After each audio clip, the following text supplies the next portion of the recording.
Well, what we are told was an expensive session in diversity training for government workers is getting new attention today. That's because a video was just released that was apparently never supposed to see the light of day. The training session you paid for was given to USDA workers a couple of years back. It was provided by an outside firm with some interesting exercises for the federal employees in attendance. I want you to say the Pilgrims were illegal aliens. Say the Pilgrims never gave their passport to the Indians. By the way, I don't like the word minorities.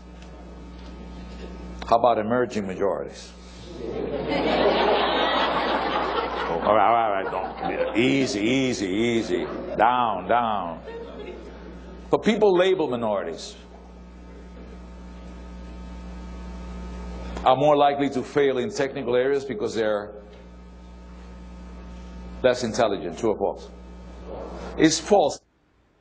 Joining me now, Ben Shapiro, a syndicated columnist and editor-at-large for Breitbart News, and the author of Bullies, How the Left's Culture of Fear and Intimidation Silences America. Also with me, Marjorie Clifton, former consultant to the Obama campaign and principal of Clifton Consulting. So this came out because Judicial Watch, which keeps an eye on these sorts of things, got a tip from somebody who was in attendance at the training session who found it offensive and didn't necessarily agree with the taxpayer dollar funding this. We're not exactly sure, according to Judicial Watch, how much was spent on this, but they say at least $200,000 was spent by the USDA over the last 2 years on this particular training company. Ben, is this appropriate? Well, you know, we have Democrats out there saying we don't have a spending problem at the same time that you're watching this stupidity, and it's so depressing. It sort of makes you wish that the asteroid hadn't missed a couple minutes ago. I wouldn't go that far. We'd be on that train. I don't know about that. That's true, but I mean, when you look at what they're actually teaching here, what's really disturbing about it, obviously, is the kind of mentality that's being taught, the repeat after me, please chant after me, this kind of Orwellian groupthink. Right before the trust falls and before the organic paintball fighting, you have to push the idea that certain races are more racist than others, that the Pilgrims were illegal aliens. Last I checked, there wasn't great border security back in those days, and there wasn't actually a governing government in the United States in those days. But the bottom line that they're trying to push at the USDA is this idea that certain races are deserving of special scrutiny, more scrutiny than other races. This ties back into the USDA's consistent focus on the idea that there has been tremendous systematic racism inside the USDA. That was true a couple decades ago. It's not true now. There have been settlements that have been moved toward this, but the idea that you're going to hire somebody for a couple $100,000 to come in here with the cushiest job in the universe, I mean, diversity training, what exactly is your training require to become that? I want on that gravy train. I don't know, but it sounds like it's a pretty lucrative position, Marjorie, if he's getting $200,000 for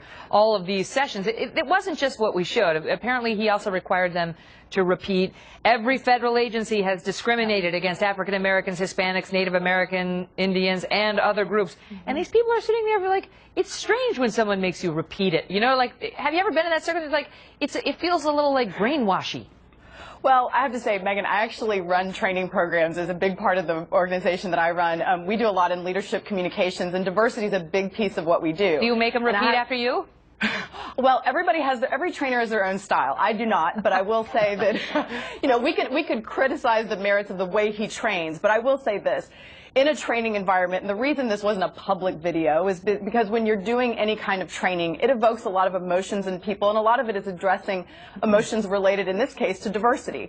And at USDA, a big part of the work they're doing is working with migrant workers and populations that are, in fact, broadly minorities. And so I think it is important that that exists. And there's a reason, by the way, that Fortune 500 companies, government entities, and nonprofits invest in this kind of training, is because it does actually impact the way a workplace environment works. There's data to support that. So I think spending in this area is important given the work that they do.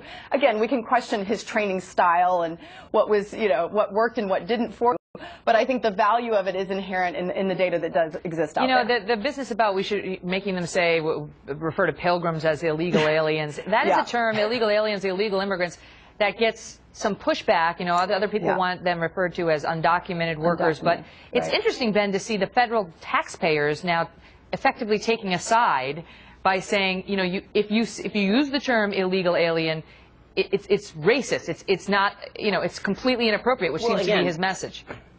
It goes back to the leftist idea that every time you want border security, what it really is that you're against Hispanic people, that you really don't like brown people. And the notion of diversity training in general is very silly. I mean, we have penalties in most companies. We certainly have penalties in the government for discrimination. The idea that you're going to get an incipient Ku Klux Klan member in that room, start telling them to repeat after you that the Pilgrims were illegal aliens, and suddenly they're going to see the light and not hate minorities is ridiculous. People who believe that who are not racist are not going to be racist regardless of diversity training. People who are racist are going to be racist regardless of diversity training, and that's why we have penalties for folks. You can educate some people who are in between. You can educate people who are not racist but don't really know that certain terms are offensive, right, Marjorie? Well, how many times do you think that somebody has come into this room and seen something like that and then really believed, okay, you know what, now the discrimination's off the table because I had this guy force me to repeat things. But they might know, Marjorie, but they might know that at least, okay, I got an asterisk on this term.